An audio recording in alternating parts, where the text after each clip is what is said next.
नमस्कार साथियों, आप सभी का स्वागत है आपके अपने YouTube चैनल वाईके सर ऑफिशियल पर। दोस्तों, सबसे पहले आज आप सभी को बहुत बहुत आभार, अभिनंदन, बहुत बहुत धन्यवाद, बहुत बहुत थैंक यू आप सभी को। आज हमारा YouTube परिवार 1 के सब्सक्राइबर का हो गया है, यानी हमारे परिवार में अब 1000 लोग जो है कि हमारे परिवार में शामिल हो गए। इसी तरीके से आप अपने इस चैनल वाईके सर ऑफिशियल को प्यार और देते रहें और हम पूरा प्रयास करेंगे कि आपके साथ अंत तक बने रहें और उस समय तक रहें जब तक आप सक्सेस नहीं हो जाते हैं। साथियों, तो आपके लिए विशेष थैंक यू, मेरे तरफ से आप सभी को बहुत बहुत धन्यवाद, आभार, अभिनंदन। साथियों, आज हम बात करेंगे बिहार शिक्षक बहाली 7वें चरण के अंतर्गत। सबसे पहले हम आपको वो डाटा आपको बताएंगे जिस डाटा में 7वें चरण के अंतर्गत बिहार में जो रिक्तियां हैं उसके बारे में आपको बताएंगे। उसके अलावा कुल कितने पद हैं, उसके अलावा फिर ये बात करेंगे कि 1745 पदों का सच क्या है जो 6 to 8 में दिखा रहा है। उसके अलावा 6 to 8 में शून्य पद क्यों है, इस पर भी बात करेंगे। और लास्ट में बात करेंगे आंदोलन से संबंधित मुद्दों पर कि आखिर क्या इसका विकल्प हो सकता है हमारे लिए। आइए शुरू करते हैं आज का ये वीडियो। साथियों, सबसे पहले हम आपको बता दें कि आपके स्क्रीन पर इस वक्त एक इमेज दिख रहा होगा, एक एक करके इमेज दिखेगा आपको। पहले वो इमेज आप देख लीजिए। उस इमेज में आपको बिहार के 38 जिला के 31/3/2022 तक, यानी 31 मार्च 2022 तक के रिक्तियों का डाटा है कि कितना पद खाली था 31 मार्च 2022 तक। आपको पता है कि मार्च महीना 2022 में रिक्तियों की गणना हुई थी। हालांकि सरकार बदलने के बाद वो काम पोस्टपोन्ड हो गया, लेकिन वो गणना हुई थी। हालांकि पूरे बिहार से विभाग के पास कितनी रिक्ति पहुंची है इस बार के काउंटिंग में ये डाटा अभी नहीं है, लेकिन यह डाटा आपको 31 मार्च 2022 तक है। ये आपको समझने में मदद करेगा कि रिक्ति घोटाला को किस प्रकार अंजाम दिया जा रहा है।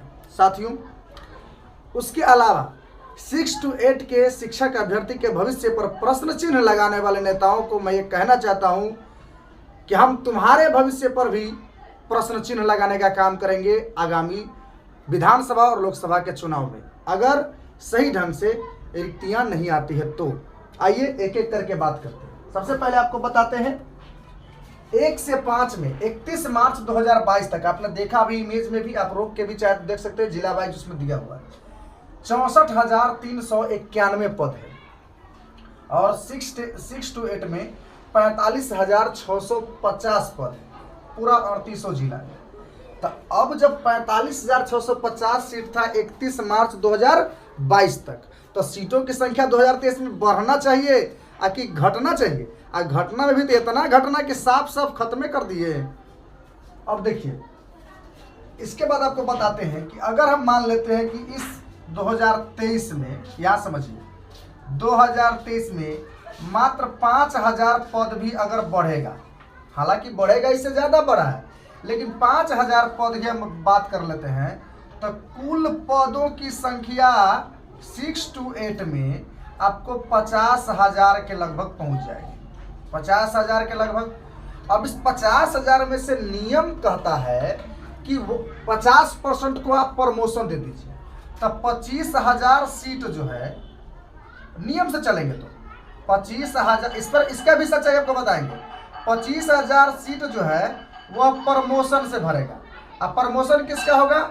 1 to 5 वालों का, जो पहले से कार्यरत है, और बाकी जो 25,000 पद होंगे उस पर सीधी नियुक्ति की जाएगी, सीधी नियुक्ति की जानी चाहिए। अगर प्रमोशन के नियमों को भी अगर हम देखें तो यही कहता है प्रमोशन का भी नियम, लेकिन इसमें तो 6 to 8 का पद साफ साफ खत्म हो गया। इसका मतलब ये हुआ, ये जो 1745 जो सीट आपको दिखाई दे रहा है, ये विशेष शिक्षक के लिए, विशेष शिक्षकों का यह पद है। ये जनरल टीचर का पद नहीं है, ये विशेष शिक्षकों का पद है।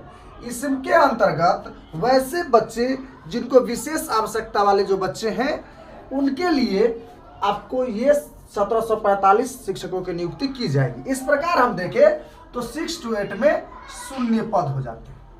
आपने ये डाटा देख लिया कि कम से कम 25,000 का जो है सीधी नियुक्ति होनी चाहिए थी, अगर हम नॉर्मल बात मान के भी चले तो। अब हम नियमावली को आपको बताते हैं। अभी का जो नियमावली है जो 2023 है, उस नियमावली में कहीं भी प्रमोशन से बहाली होने का जिक्र नहीं किया गया है। उसमें सीधा ये बताया गया है कि जितनी भी बहाली होंगी, जितने भी पद होंगे, उस पर परीक्षा के माध्यम से सीधी नियुक्ति की जाएगी। तो सरकार, आप समझ रहे हैं कि सरकार किस प्रकार नियमों को ताक पर रखकर यह बहाली करने का काम कर रही है। साथियों, सरकार की मानसिकता को अगर हम इस बीते हुए घटनाओं के बारे में अगर बात करें, सरकार की मंशा इस बहाली को करने की साफ नहीं दिख रही है। क्यों नहीं दिख रही है? क्योंकि एक तो लूप होल्स यहाँ पे आपको छोड़ दिया कि भाई 6 to 8 में सीटें नहीं देंगे, तब बहाली 6 to 8 वाला तो बैठेगा नहीं चुपचाप, तो बहाली फंस जाएगा। उसके अलावा उधर स्टेट 19 वाला जो है, उसके विज्ञापन में इस तरह का कोई बात नहीं था कि एक और परीक्षा देना होगा, उस पर भी एक अलग मैटर है। तो सरकार की मंशा, कुल मिला के हम कह सकते हैं कि सरकार की जो मंशा है वह साफ नहीं है इस बहाली को लेकर। दूसरी बात साथियों, अब बात आती है कि तो हम क्या कर सकते हैं। तो देखिए, पहला चीज़ है, कुछ चीज़ हमें क्या करना चाहिए, हमें 5-10 दिनों की और प्रतीक्षा करनी चाहिए। क्यों करनी चाहिए साथियों, मैं आपको बता देता हूँ। पहला यह कि बीएड वर्सेस डीएलएड का जो मामला है, बीएड वर्सेस डीएलएड का जो मामला है, इस मामला पर अभी फैसला आना बाकी है।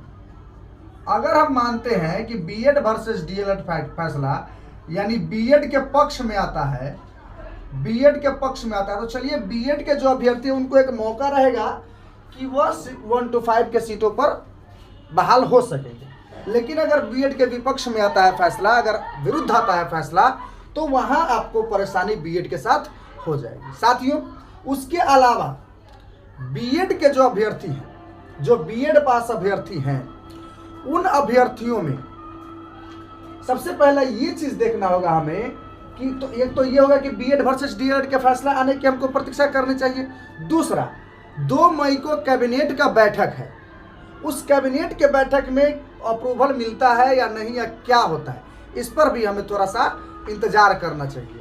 इसके बाद अगर फैसला नहीं आता है तो आप समझ लीजिए कि आंदोलन तो हो के रहेगा भैया, कोई विकल्प ही नहीं है। 6 to 8 के पास, 6 to 8 के शिक्षक अभ्यर्थियों के पास सरकार ने आंदोलन के अलावा और कोई विकल्प छोड़ा ही नहीं है। दूसरी बात, मैं आपको एक चीज़ और बता सकता हूँ, इसका विकल्प यानी बीएड सुप्रीम कोर्ट का जो फैसला आएगा उसका क्या विकल्प हो सकता है। तो सुप्रीम कोर्ट अपने फैसले में यह कह सकती है, एक जो तरीका यह होता है, देखिए 3 तरीका है। पहला तरीका क्या है कि या तो वो बीएड को बाहर कर दे या बीएड को अंदर कर दे, और तीसरा जो हो सकता है, ये हो सकता है कि वह डीएलएड को प्राथमिकता दे, डीएलएड को प्राथमिकता दे। प्राथमिकता देने का मतलब ये हुआ कि जितनी भी सीटों पर बहाली होगी उस पर पहले डीएलएड वालों को बहाल किया जाएगा। अगर डीएलएड वाले कैंडिडेट अगर नहीं मिलते हैं तो बीएड वाले अभ्यर्थियों को मौका दिया जाएगा। लेकिन इससे बीएड के अभ्यर्थी शांत और चुप नहीं बैठेंगे। क्यों नहीं बैठेंगे? क्योंकि हम खैरात लेने के लिए तो यहाँ नहीं आए हुए हैं। हमने 2 साल की मेहनत की पढ़ाई की है, एनसीटीई के गाइडलाइन के अनुसार हमने सारी पात्रताएं हासिल की है, इसलिए हम इस रेस में हैं। इसलिए नहीं कि कोई हमको छोड़ के देगा तो हम उस चीज़ को हासिल कर लेंगे। दूसरी बात, ये तो चीज़ हो गई। उसके बाद आते हैं आंदोलन वाली बात। आंदोलन वाली बात साथियों, अगर देखते हैं कि बहाली क्या होता है, कितने सीटों पर बहाली आती है फाइनली नोटिफिकेशन में, उसके बाद यदि नहीं होगा तो आंदोलन तो होगा ही, और हम लोग कोर्ट का दरवाजा खटखटाने में भी पीछे बिल्कुल नहीं हटेंगे। इस सब का बात का जिम्मेदार, इससे क्या होगा, जब हाई कोर्ट में केस होगा तो इससे क्या होगा, बहाली फंसेगा, बहाली में विघ्न उत्पन्न होगा। उससे क्या होगा, लाखों शिक्षक अभ्यर्थियों के साथ साथ लाखों बच्चों का भी भविष्य अधर में लटक जाएगा। और इस बात का पूरा जिम्मेवार शिक्षा मंत्री तथा बिहार सरकार है, नीतीश कुमार है साथियों। क्योंकि हमने मेहनत करके परीक्षाएं पास की है, मेहनत करके हमने डीएलएड पास किए हैं, हमने मेहनत करके सीटेट बीटेट पास किए हैं, अब अगर एक साथ ये कह दीजिएगा कि 6 to 8 में बहाल ही नहीं होगा टीचर, तो ये कहाँ तक सत्य है? ये गलत है और इसका हम लोग भरपूर विरोध करेंगे। लेकिन फिलहाल कुछ दिनों का प्रतीक्षा कर लीजिए साथियों। वैसे आप इस सब चीज़ की गतिविधि पर नज़र बनाए रखिए अपना, और साथ ही साथ अपनी तैयारी को भी जारी रखिए, है ना। क्योंकि अगर बीएड को 1 to 5 में अगर बीएड के पक्ष में एक फैसला आता है तो आपको एग्जाम तो देना ही होगा। तो इसलिए आप जो है अपनी तैयारी को भी जारी रखिए। तैयारी में भी आप जो है, मैंने पहले भी बताया है, सिलेबस अभी तक नहीं आया है, मैंने पहले भी बताया है कि तैयारी में आप फिलहाल जीएस पोर्शन को देखते रहिए। जीएस करेंट देखिए, उसके अलावा अपना सब्जेक्ट जो है उस पर फोकस करिए। मिलते हैं अगले वीडियो में। एक बार फिर से बहुत बहुत धन्यवाद आप सभी को इतना प्यार और स्नेह देने के लिए। मिलते हैं अगले वीडियो में, तब तक के लिए देखते रहिए वाईकेएसआर ऑफिशियल। जय हिंद, वंदे मातरम।